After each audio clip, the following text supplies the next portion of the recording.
மடக்கு நாற்காலி. இதன் ஆசிரியர் சந்திரம். முதல் சேவல் கூவலுக்கே முழிப்பு வந்துவிட்டது சீதாராம் ஐயாவுக்கு. தினமும் முன்ன பின்ன இதே நேரத்திற்கு அவருக்கு தானாகவே முழிப்பு வந்துவிடும். எத்தனையோ வருடங்களாக பழக்கமாகிவிட்ட வழக்கம் இது. அந்த நேரத்தில் எழுந்து தான் சாதித்து முடிக்க வேண்டிய வேலை எதுவும் இருக்காது, முக்கியமாக இந்த முதிய வயதில். ஆனால் வழக்கம் விடுவதில்லை. மார்கழி மாதம் ஆரம்பித்து விட்டது. குளிர், வெளியே பனி. அந்த மாதம் இந்த மாதம் என்று இல்லை, ஆண்டு முழுக்கவே தெருத்திண்ணையில்தான் சீதாராம் ஐயாவுக்கு படுக்கை. கோடை காலத்தில் கட்டிலை காற்றாட வெளியே போட்டுக்கொள்வார். குளிர் அதிகமாக இருக்கும்பொழுது போர்வை மேல் போர்வை போட்டு மூடிக்கொள்வாரே தவிர உள்ளே மட்டும் போக மாட்டார். உள்ளே மகன், மருமகள், 4 பேத்திகள் இருப்பார்கள். அதுவும் போக உள்ளே 4 சுவர்களுக்கு இடையே வெப்பக்காற்று அடைந்து கிடப்பது போல அவருக்கு தோன்றும். இப்படிதான் என்று சட்டந்திட்டம் போட்டுக்கொள்ளவில்லை என்றாலும், மனைவி போய் சேர்ந்து விட்ட பிறகு இந்த 5-6 ஆண்டுகளாக இப்படித்தான் சீதாராம் ஐயா காலத்தை ஓட்டிக்கொண்டிருக்கிறார். எல்லா சேவல்களுக்கும் ஒரு நெட்டுயிர்ப்பு கூவலை கூவி முடித்தன. சேவலின் கூவலை கேட்டதுமே அது யார் வீட்டு சேவல் என்பதை புரிந்து கொண்டு விடுவார் சீதாராம் ஐயா. கொஞ்சம் எட்டி இருந்தால்தான் தெளிவில்லாமல் இருக்குமே ஒழிய அக்கம்பக்கத்து சேவல்களின் கூவல்கள் எல்லாமே அவருக்கு பழக்கமானவைதான். கூவலை நிதானித்து தூரத்தை அளவிட்டு விடும் திறமை அவருக்கு உண்டு. இன்றைக்கு பிச்சாலுவின் தொழுவத்திலிருந்து கூவல் கேட்கவில்லை. என்ன காரணமோ என்றபடி எழுந்து மூடியிருந்த போர்வையை விலக்கிவிட்டு சிறுநீர் உபாதையை தீர்த்து கொண்டு வந்தார் சீதாராமையா. பிச்சாலு சுத்த பிசுனாரி மனுஷன். தின்று தீர்க்க பிள்ளைகள் கிடையாது. இருக்கிற ஆஸ்தியை என்ன செய்வதென்று அல்லாடி கொண்டிருந்தான். கொழுத்து வளர்ந்துவிட்ட சேவலை காசுக்கு ஆசைப்பட்டு விற்றுவிட்டிருப்பான். இந்த பொங்கல் சமயத்தில் பந்தய சேவல்களுக்கு நல்ல கிராக்கி. வடக்கிலிருந்து ராமையாவின் தொழுவத்திலிருந்து சேவலின் கூவல் தொடர்ந்து கேட்டுக்கொண்டிருந்தது. உலகத்திற்கு பள்ளி எழுச்சி பாடும் சேவலின் கூவலில் அஞ்சாமையும் தன்னம்பிக்கையும் இணைந்து கேட்டன சீதாராம் ஐயாவுக்கு. அதனால தான் தினமும் அதை ஆர்வத்துடன் கேட்டுக்கொண்டிருந்தார். ஆனால் 2-3 நாட்களாக அவருடைய அன்றாட நடவடிக்கைகளுக்கு தடங்கள் ஏற்பட்டிருக்கிறது. சேவலின் கூவலை காது தெளிவாக கேட்டாலும் மனதை சூழ்ந்து கொண்டிருந்த சோக நிழல்கள் அவரை சோர்வடைய செய்து உட்கார வைத்து விட்டன. கட்டிலுக்கு பக்கத்தில் சுவரில் சாய்ந்து வைக்கப்பட்டிருந்த ஒடிந்து போன மடக்கு நாற்காலி. எல்லாமே ஒடிந்து தனித்தனி மரக்கட்டைகளாய் இருந்தது. காலப்போக்கினால் தேய்ந்து மழுமழுப்பாகி சொந்த நிறம் மாறி கருத்து மிளிர்ந்து கொண்டிருந்த அந்த பழைய மரக்கட்டைகள் விடியற்காலத்து மங்கலான வெளிச்சத்தில் தெளிவாகவே புலப்பட்டன சீதாராமையாவுக்கு. கையை நீட்டி ஒரு கட்டையை எடுத்தார். தடவி பார்த்தார். ஒடிந்து எகிடுதகிடாக இருந்த நாற்காலி மீதில் அவருடைய கை நின்று போனது. சின்ன குழந்தை மீது விழுந்த அடியை தடவி பார்க்கும் பெற்ற தாயைப் போல மிக மெருதுவாக வேதனையுடன் நீண்ட நேரம் அந்த நாற்காலியை தடவிக்கொண்டிருந்தார்.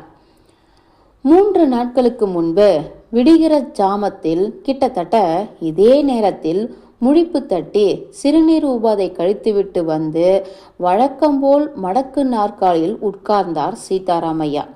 படக்கென்று முறிந்து போயிற்று. அவருக்கு ரொம்ப அதிர்ச்சியாக இருந்தன. அவரும் தொப்பென்று விழுந்து விட்டார். தனக்கு விழுந்த அடியை கூட பொருட்படுத்தாமல் கலவரத்துடன் எழுந்து நாற்காலியை பார்த்தபடி இருந்தார். நாற்காலி முற்றாக உடைந்து போய்விட்டிருந்தது. சுமார் 35 ஆண்டுகள் வயதான அந்த மடக்கு நாற்காலிக்கு கணக்கற்ற தடவைகள் மராமத்து நடந்திருக்கிறது. பொருத்துகள் எல்லாமே நெகிழ்ந்து விட்ட போதிலும் கட்டைகளை கயிற்றாலும் நாடாக்களாலும் கட்டி இறுக்கி அந்த நிலையிலேயே காலத்தை கடத்தினார் சீதாராமையா. இப்பொழுது அதுவும் முறிந்து போய்விட்டது. முறிந்த நாற்காலியை மிக பதனமாக எடுத்துக்கொண்டு போய் காண்பித்ததில் இனிமேல் அதை மராமத்து செய்ய முடியவே முடியாது என்று சொன்னான் தச்சர். முடியவே முடியாது, அதனால புண்ணியமே இல்லை என்று திட்டவட்டமாய் சொல்லிவிட்டான். வேதனைப்பட்டு கொண்டே பத்திரமாக அதை வீட்டுக்கு சுமந்து வந்தார் சீதாராமையா. மடக்கு நாற்காலி முறிந்து கீழே விழுந்தபோது அவருக்கு இடுப்பில் அடிபட்டிருந்தது. ஆனால் அவர் அதை அப்போதே மறந்துவிட்டிருந்தார். இடுப்பில் அடிபட்டதை விட நாற்காலி உடைந்து போய்விட்டதே என்ற ஆதங்கம்தான் அவருக்கு அதிகம். அதை மறப்பது அவ்வளவு சுலபமல்ல. நாற்காலிக்கும் அவருக்குமான உறவு முறை அப்படிப்பட்டது. 35 ஆண்டுகளுக்கு முன்பு சீதாராமையாவின் மனைவி குடும்பம் நடத்த வந்தாள். அந்த ஆண்டில்தான் சீதாராமையாவுக்கு வேலை கிடைத்தது. அவள் காலடி வைத்த நேரம் என்று சொல்லிக் கொண்டார்கள். அவளுடைய காலடிக்கு மரியாதை பிறந்தது. அவளை அதிர்ஷ்டசாலி என்று புகழ்ந்தார்கள். தன் சம்பாத்தியத்தில் முதல் சம்பளம் பெற்று முதலாக சீதாராமையா வாங்கின உபயோகமான பொருள் மடக்கு நாற்காலி. அந்த காலத்தில் அதனுடைய விலை என்னவாக்கும்?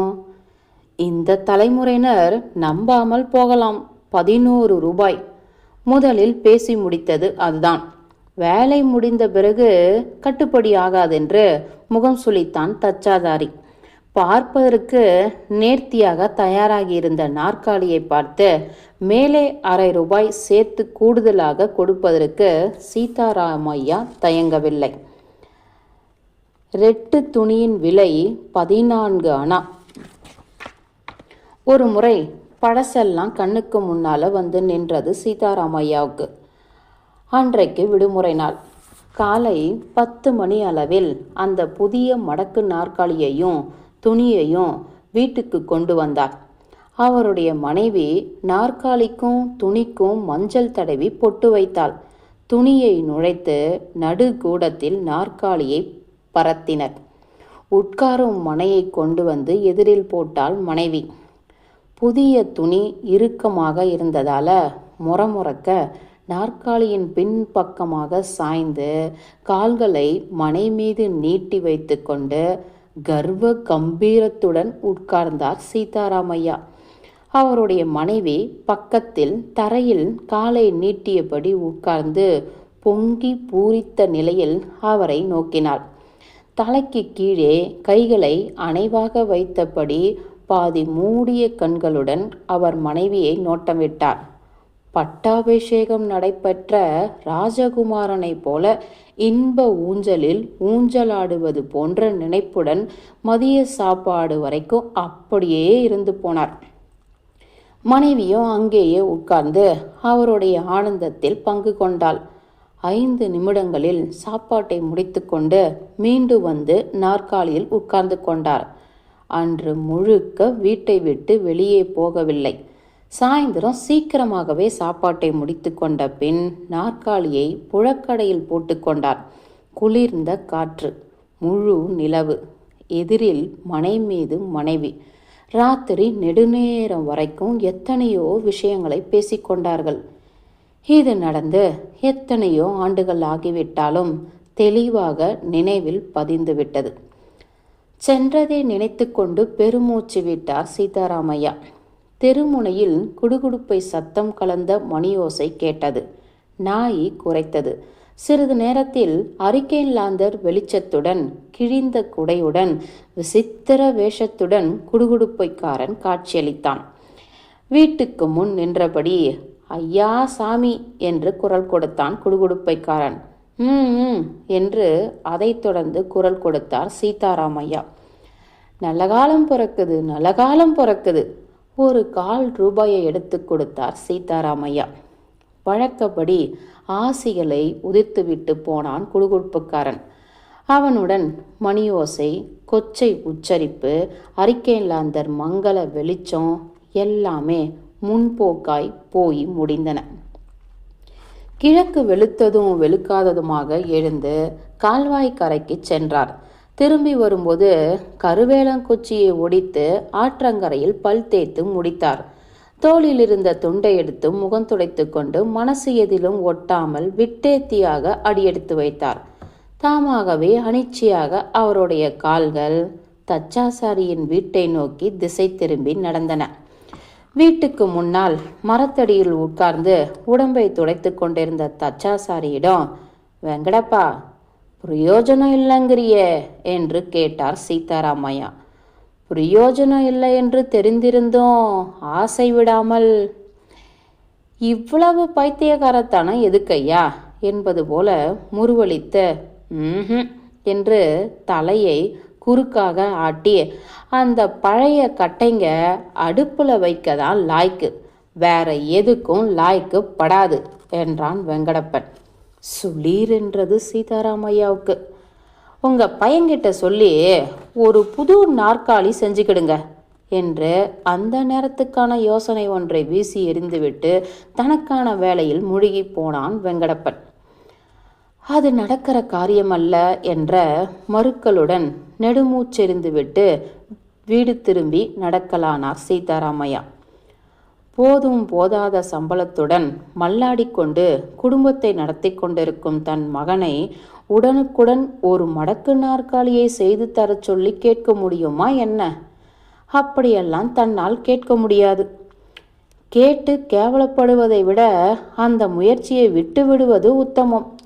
ஏதோ 4 எழுத்து படித்து அவங்க இவங்க காலை பிடிச்சு ஒரு சின்ன வேலை வாங்கி கொடுத்ததை தவிர தன்னால் தன் மகனுக்கு ஆஸ்தி பாஸ்திகளை கொடுக்க முடியவில்லை.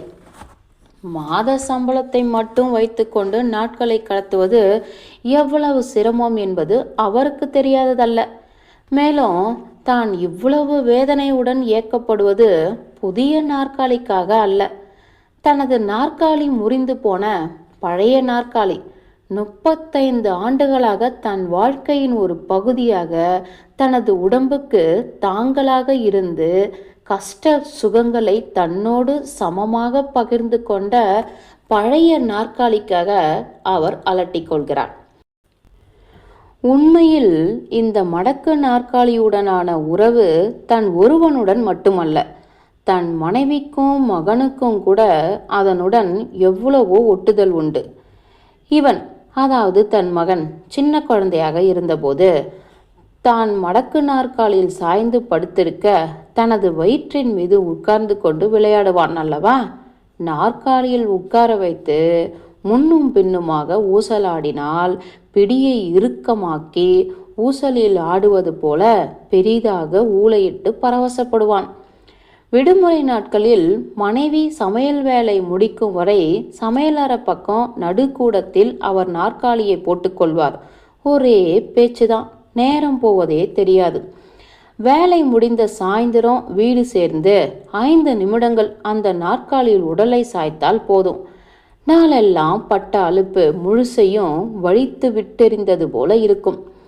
ஊரில் இல்லாத நாட்களை கழித்துவிட்டு பார்த்தால் இந்த 35 ஆண்டுகளில் அவர் நாற்காலியை உபயோகப்படுத்தாத நாளே இல்லை என்பதில் ஆச்சரியப்படுவதற்கு ஒன்றுமில்லை.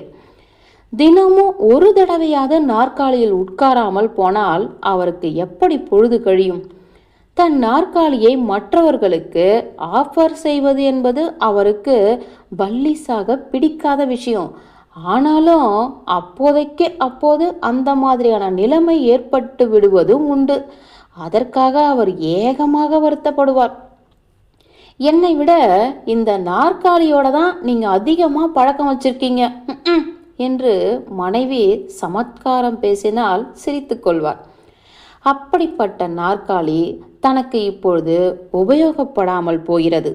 நிரந்தரமான இந்த பிரிவை நினைத்து பார்க்கவே கஷ்டமாக இருக்கிறது. மனைவியின் பிரிவை விட பெரிதா இது? இதற்கு அவரால் பதில் சொல்ல முடியாது. மனைவி போன போது அவர் என்ன நினைத்தார்? இனி வாழ்வது வீண் என்று நினைத்தார். உண்மையில் வாழவில்லையா என்ன என்ற கேள்விக்கான பதிலில் உழன்றார். காலப்போக்கில் நினைப்புகள் மறைந்து போய்விடவில்லையா? நினைப்புகள் என்றதும் ஞாபகத்திற்கு வருகிறது.